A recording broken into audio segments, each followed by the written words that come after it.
My name is Hubbard, and I was born and raised in Covington, Georgia, so I have quite a long-term relationship with the Newton County school system. I attended elementary, middle, and high school here, so all of my pre-collegiate schooling was in the school system. Since I've been back in Covington, I've joined a board for an organization called Reimagine Newton, and their mission is to raise private funds that support public education by giving grants to teachers for special classroom projects or initiatives they might not otherwise have funding for. So as a student, and then now as also a community supporter, I've been involved with the school system, so I guess we're going on a little over 20 years together, the school system and I. I certainly believe I was adequately prepared for college. I was very fortunate. I was very motivated academically, and so there was a drive within myself to do well in school. And I had parents who were very involved in my education. Those two things were certainly critical, but I was very fortunate to have teachers throughout my schooling here in Newton County that were really supportive of what I wanted to do. I took some risks academically as a student. I studied abroad a couple of times, and I did join enrollment at Oxford College my junior year of high school. So formally they were very supportive with recommendations and application help and all of the standard ways you think of your teachers and counselors helping you.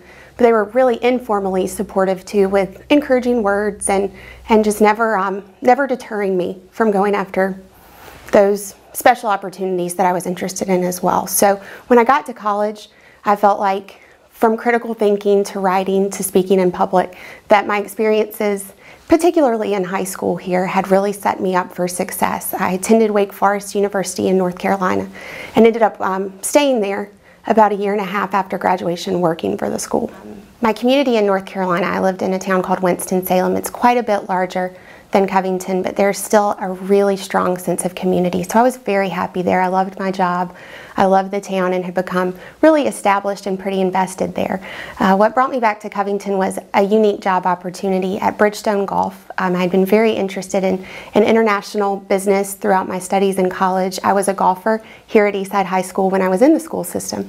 So very interested, a passion of mine is golf. So when this position came open in Covington, I came down and interviewed and met the team here, was thrilled to have even the opportunity to come interview with them. And when the offer was made, it was just something I couldn't turn down. So my job really is what brought me back to Covington. There was a decision to be made then after I accepted the job, which a lot of people kind of in my stage of life face, and that's whether to live in Atlanta or to live in Covington. And I felt very strongly about having a community wherever I moved after Winston. It had been such a critical part of my life there. So I was a little concerned that if I lived in one town and worked in another, that neither of those places would really ever develop into a real sense of a community for me. So I decided to live in Covington and have not looked back. It's been a great place for me to get involved, to see some old friends from my life before college and to meet some new ones.